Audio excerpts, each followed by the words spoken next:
Imagine an empire thirsty for conquest, dominating everything in its path with brutal force and relentless discipline.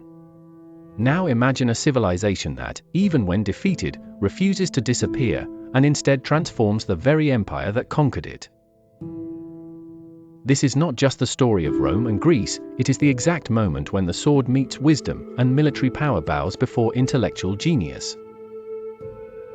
But what made Rome, the greatest empire of antiquity, bow before the ideas, gods, and art of Greece, even after having defeated it in battle? Why do our buildings, our laws, and even our way of thinking still bear deep marks of this fusion between these two powers? The answer lies in a sequence of fascinating events that go far beyond shields, spears, and peace treaties. In this video, you will discover how Rome not only conquered Greece, but was conquered by it in a much deeper way. Get ready to dive into betrayals among Hellenic kingdoms, epic battles, political games, and, above all, a transformation that shaped the world as you know it today. And before we begin, do you believe it is possible for a defeated people to dominate the victor without raising a single sword? Leave in the comments, Rome won. But who really triumphed was Greece. And if you have ever felt that history seems to repeat itself, that sometimes those who lose are the ones who transform the most, then subscribe now, activate the bell, and join me on this journey. Now, let's go back in time.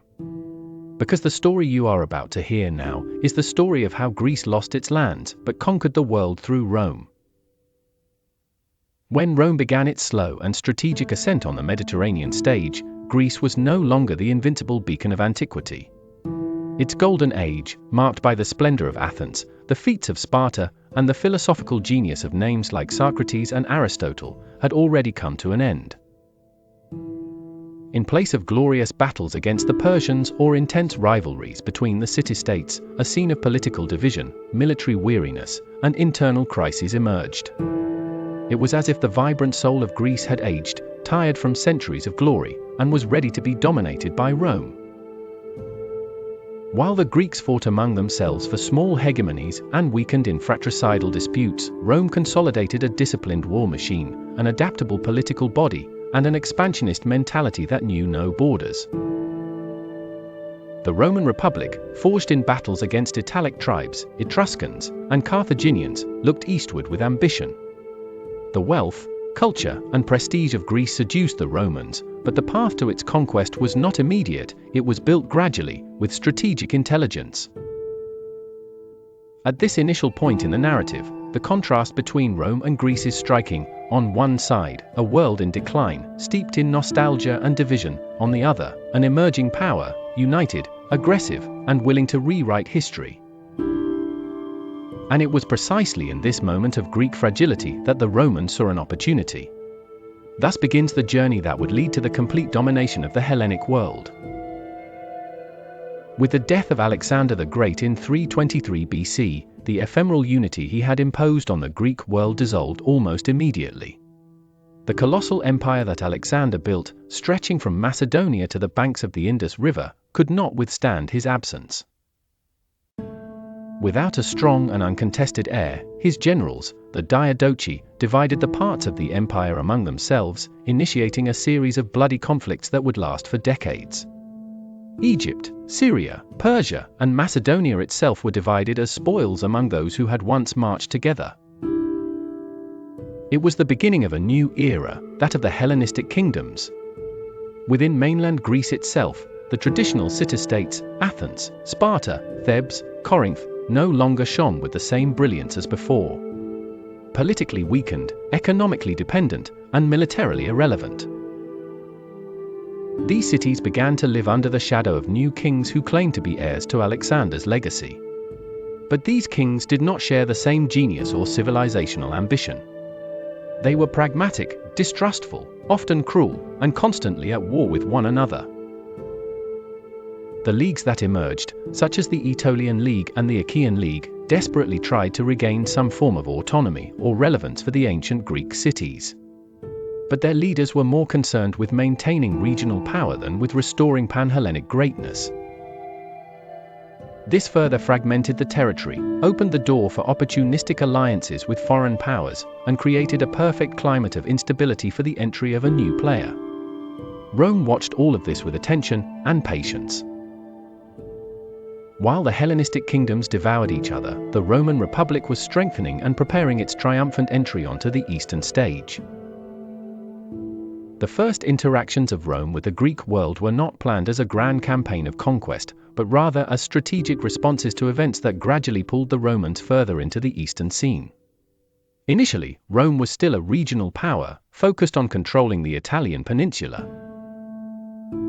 However, as it consolidated its influence in Magna Graecia, the southern part of Italy, which had been colonized by Greek cities, the Romans began to familiarize themselves with the culture, diplomacy, and, above all, the political intrigues of the Hellenistic world. The first major clash between Rome and the Greek world came during the war against Pyrrhus, king of Epirus, between 280 and 275 BC. Pyrrhus, a descendant of Alexander, was called by the Greek cities of Italy to defend them against Roman expansion. He arrived with a powerful army, war elephants, and innovative tactics, winning significant battles such as Heraclea and Asculum. However, his victories came at too great a cost, hence the term Pyrrhic victory. Rome, resilient and disciplined, was not intimidated. Pyrrhus ultimately retreated, defeated not only militarily but politically, making it clear that Rome was no longer a local power. It was an ascending force that knew how to fight long wars and learn from its mistakes. This war opened Rome's eyes to what lay beyond the Adriatic. From then on, the first alliances and treaties began with independent Greek cities, such as Massilia, modern-day Marseille, and some islands in the Ionian Sea. More than that, Rome began to understand that the Greek world was a fragmented puzzle, with deep rivalries and constant pleas for assistance that could be used to its advantage. The Romans did not arrive as conquerors immediately, they came as arbitrators, allies, and, in many cases, as liberators. But this role of mediators was merely a disguise for something much larger, the beginning of an expansion that would have no return. The First Macedonian War, 214 to 205 BC, marked a turning point in Roman history, as it was the first time Rome became directly involved in the affairs of the continental Greek world. This conflict did not arise from Roman ambition for territorial conquest in Greece, but rather as a consequence of the Second Punic War against Hannibal, the Carthaginian general. Philip V of Macedon, a young and ambitious monarch, saw the war between Rome and Carthage as a golden opportunity. While the Romans were distracted in the west, he could advance into Greece and expand his hegemony over the region. Philip formed an alliance with Hannibal, which raised an immediate alarm in Rome. Fearing a double siege, Carthage in the west and Macedon in the east, the Roman Senate decided to act. However, instead of sending a massive army, as they would later do, Rome preferred to follow a strategy of proxy warfare. They formed an alliance with the Aetolian League and other Greek city-states hostile to Philip, such as Pergamum and Rhodes, promising protection in exchange for resistance against Macedon. The conflict was largely fought through skirmishes, blockades, and isolated battles. Rome limited its direct involvement and allowed the Greeks to fight among themselves, financing and arming their allies.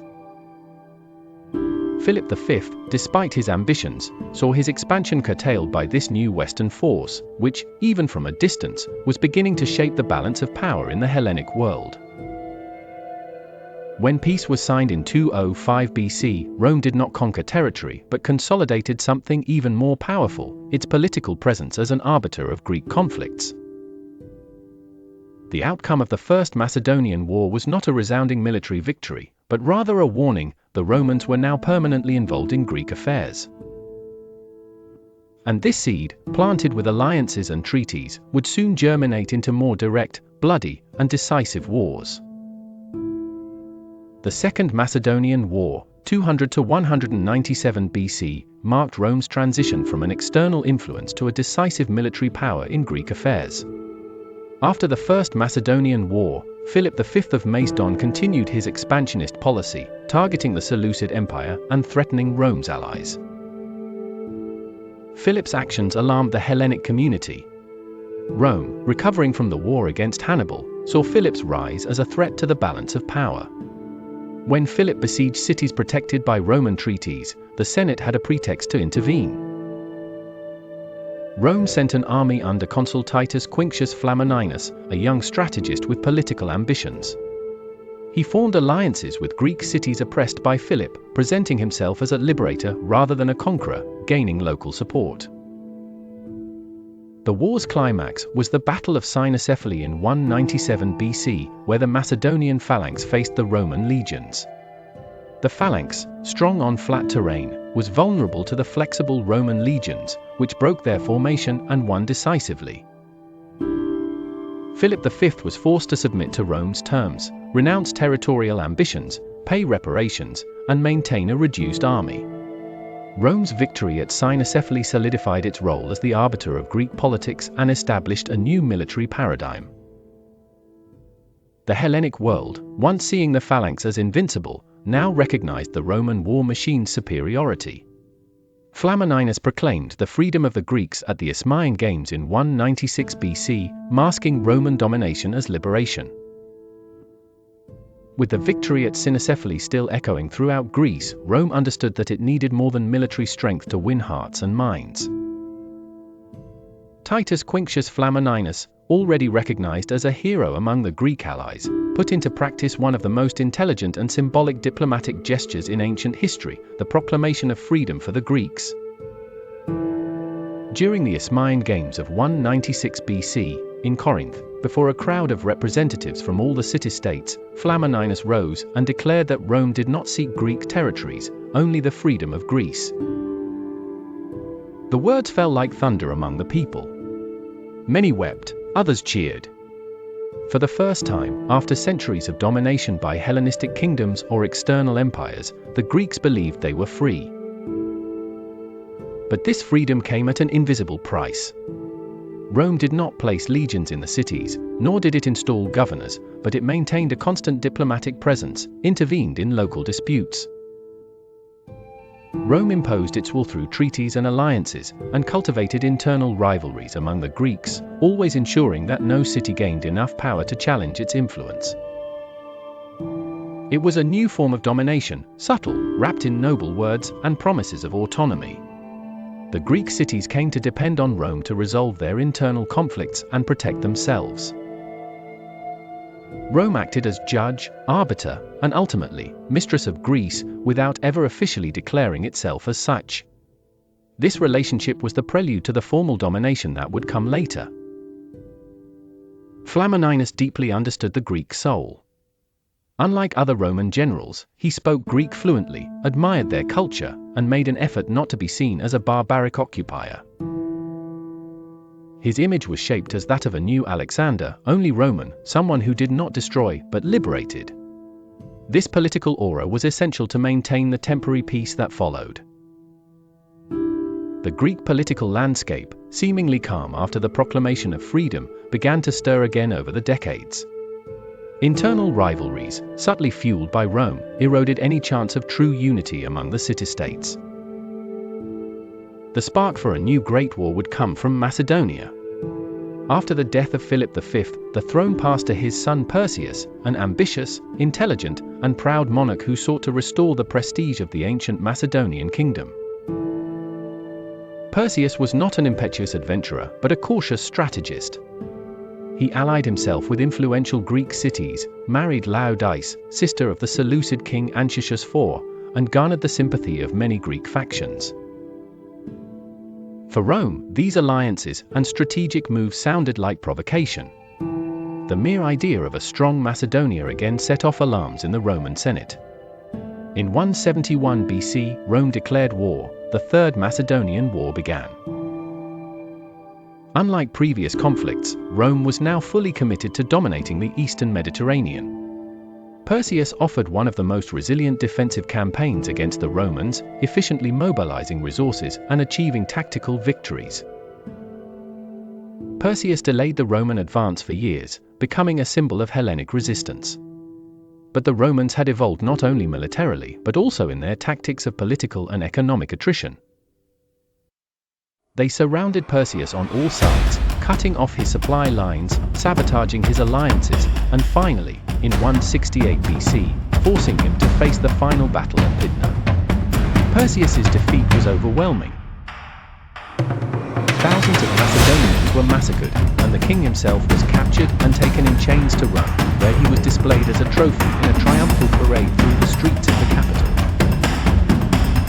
This defeat marked the end of Macedonian independence and served as a brutal message to any other Hellenistic kingdom that dared to challenge the power of Rome. Macedonia was divided into 4 controlled republics, its kings abolished, and its riches plundered. A new phase began, the systematic dismantling of Greek sovereignty. Corinth, one of the richest and most influential cities in Greece, with its strategic location between the Peloponnese and central Greece, became the last great symbol of Hellenic resistance to Roman rule. Even after the defeat of Macedonia and the submission of most city-states, the flame of Greek autonomy still burned in the hearts of the most patriotic, and it was this very hope that led to Greece's final rebellion against Rome.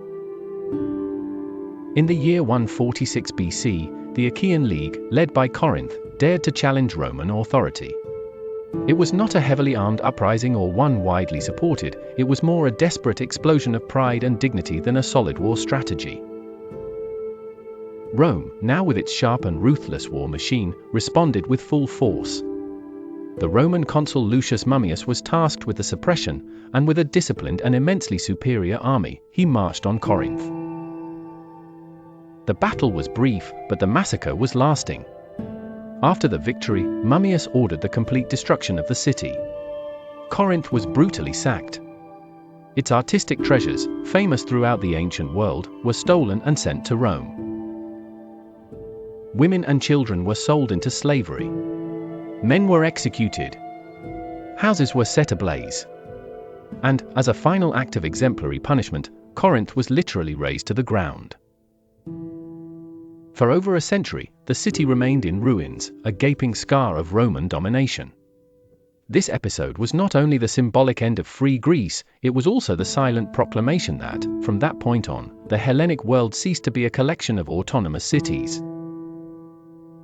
The Hellenic world became a cultural and administrative extension of the Roman Republic. Rome had triumphed not only on the battlefield but also in the Greek soul, dominating its glorious past and reshaping it to its own image and convenience. When the Roman legions finally crushed Greek resistance and consolidated control over the territory, it was expected that Rome would simply impose its culture, language, and values on the defeated. But what happened was exactly the opposite, or rather, an unexpected fusion. Rome militarily conquered Greece, but culturally, it was Greece that conquered Rome. The Roman generals returning from war brought not only spoils, but also philosophers, artists, sculptures, and Greek books. The Roman aristocracy began to consider it of extreme prestige to have a Greek tutor educate their children. The Greek language became a symbol of intellectual sophistication. It was common for cultured Romans to master both Latin and Greek. Many preferred to express philosophical and scientific ideas in the language of ancient masters like Aristotle and Plato. In the field of architecture, Greek influence shaped temples, forums, and theatres. The Romans adopted Doric, Ionic, and Corinthian columns, replicating the Hellenic style with even greater grandeur. Greek sculpture was copied in Roman marble with such fidelity that many of the works we admire today as Greek are, in fact, copies made in Rome centuries later. More profoundly, Roman religion, once rustic and focused on agricultural and household gods, was transformed with the adoption and adaptation of the Greek pantheon. Zeus became Jupiter. Aphrodite became Venus. Dionysus became Bacchus. But more than names, it was the myths, narratives, and Hellenic worldview that permeated Roman religiosity, giving it a new aesthetic and moral dimension. Stoic philosophy, born in Athens, was enthusiastically adopted by central figures of the empire, such as Seneca, Marcus Aurelius, and Cicero. They saw in Greek teachings the foundation for an ethical and disciplined life, perfectly aligned with the Roman ideal of virtue and honor. In summary, Rome did not erase Greece. It absorbed it, reinterpreted it, and in doing so, immortalized it. Greece became the soul of the Roman body. And that is why, even after its defeat, Greece never disappeared. On the contrary, it lived within Rome, shaping the Western world to this day. After the definitive crushing of Greek resistance and the destruction of Corinth in 146 BC, Rome began the administrative reorganization of the region under the name of the province of Achaia. This new territory formally incorporated Greece into the Roman provincial system and marked the beginning of a new phase, no longer as an enemy, but as an integral part of the empire.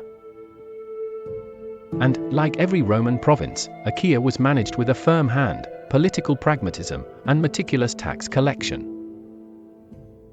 The Roman Senate chose a governor, usually a proconsul or legate, to administer the province. His main function was to ensure stability, collect taxes, keep the roads safe, and protect Roman interests.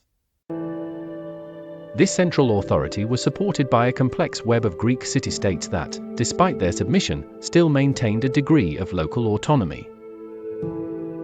Athens, for example, continued to be a cultural and educational center, receiving young Romans from the elite for philosophical and rhetorical training. Rome did not completely restructure Greece, unlike what it did in more distant and barbaric provinces. The Romans respected, to a certain extent, the tradition of the Greek polis, recognizing local councils and native magistrates. This avoided uprisings and facilitated control, as the administration seemed more familiar to the Greeks. However, this respect was strategic. When cities attempted to regain their former independence, Rome reacted with exemplary brutality. A key element of this new administration was tax collection. Rome viewed the province of Achaia as a valuable source of revenue. Farmers, artisans, and merchants were systematically taxed, and often the taxes were outsourced to publicans, private collectors who, on behalf of the state, frequently exploited the locals with extreme greed.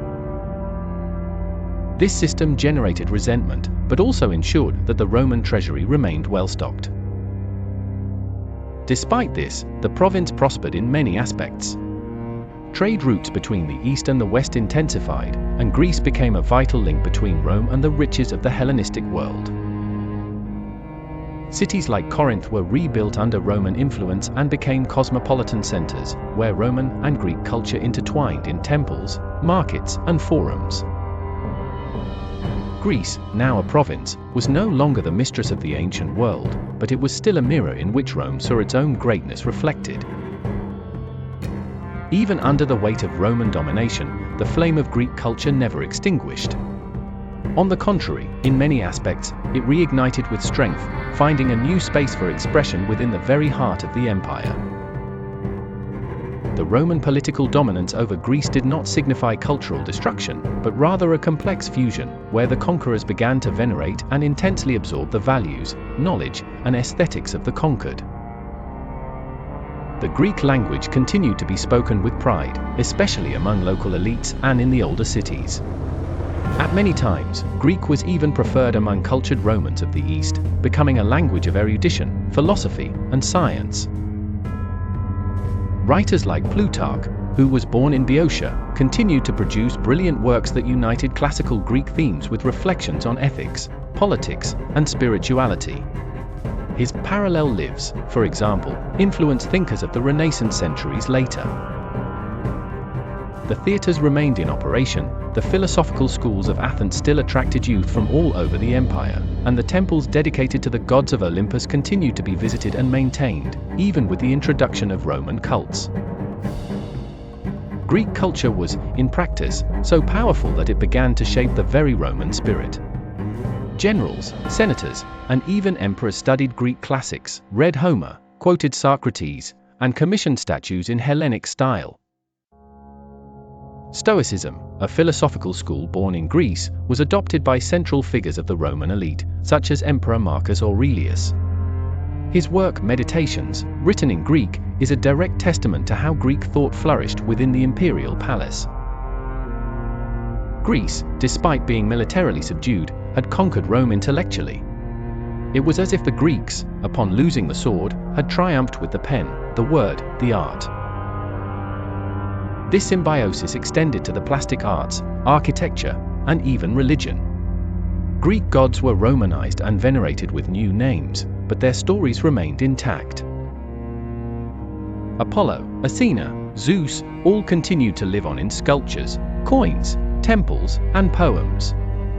Greece became a living museum of antiquity, where the past was not forgotten, but recycled and relaunched with new strength by the most powerful empire in history. The legacy of Rome's conquest of Greece was not limited to the battlefield, nor to territorial or political dominance. The true impact of this fusion was felt centuries later, shaping the foundations of the Western world in nearly all its dimensions: art, politics, philosophy, religion, architecture, law, and even the concept of civilization. By absorbing Greek culture, Rome not only preserved it, it amplified it. The Roman Empire functioned as a kind of cultural amplifier. What was Greek became Roman, and what was Roman was exported to the rest of the world.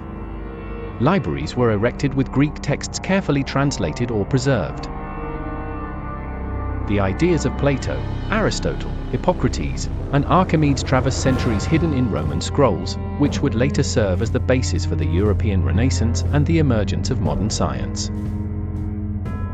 In politics, the Romans drew from Athenian democracy and the rhetoric of speakers like Demosthenes, adapting these principles to their own republic and, later, to their imperial model. The structures of the Senate, the concept of citizenship, the idea of an organized civil law, all of this found deep roots in both the Roman and Greek worlds. In religion, the fusion of Greco-Roman gods created a unified mythology, rich in symbolism and archetypes that would profoundly influence Renaissance art, modern literature, and even the foundations of Christianity, which also found fertile ground to grow in Rome and Greece. St. Paul, for example, preached in Athens and wrote his letters in Greek, consolidating the link between faith, philosophy, and culture. In art, this union was responsible for an aesthetic standard that became an eternal reference. Greek temples inspired Roman basilicas, which in turn inspired Gothic cathedrals, neoclassical buildings, and even modern monuments like the US Capitol. Sculpture, once a testament to Hellenic perfection, was reinterpreted by the Romans with a realism that moved, and both styles continue to thrive in the most respected museums on the planet. In the end, Rome may have militarily conquered Greece, but it was Greece that spiritually conquered Rome, and together, the two civilizations gave birth to what we call Western culture. This heritage still pulses, whether in the columns of a modern parliament, in the books we read, in the laws we follow, or in the ideals we defend. Rome's conquest of Greece was not just a victory over a people, but the birth of a new civilizational identity, whose influence still shapes the world we live in. What we began there at the start as a simple military invasion turned out to be one of the most impactful cultural fusions in the history of humanity. Rome conquered Greece with its legions, but was slowly seduced by Greek sophistication, its ideas, its gods, its art, its philosophy. In the end, the Roman Empire became the greatest propagator of Greek culture, spreading it to the four corners of the known world. Greece lost its independence, but not its soul. It survived within Rome itself, and breathes even today within us. The true victory lies not just in who raises the sword, but in who shapes the ideas. Rome dominated by force, but Greece triumphed through thought. This is the essence of the invisible conquest, one that is not seen on maps, but in words, in laws, in works of art. And now I ask you, in times where power still speaks loudly, are we not repeating this cycle? Who are today's Greeks who, even without armies, are shaping the world with their ideas? Leave your thoughts in the comments. Rome won by the sword. Greece won by eternity. If this video made you see history with new eyes, subscribe now and hit the bell, because here, each video is a deep journey through wars, legacies, and transformations that shaped our present. And share this video with someone who loves history and still hasn't understood the true power of an invincible culture. And if you enjoyed this journey, get your shield ready, because in the next video, we will delve into the depths of the Spartacus rebellion. The slave who almost made Rome kneel. If Rome was seduced by culture, wait until you see how it was shaken by fury. History is not the past. It is a mirror of the present. Until then, see you in the next video.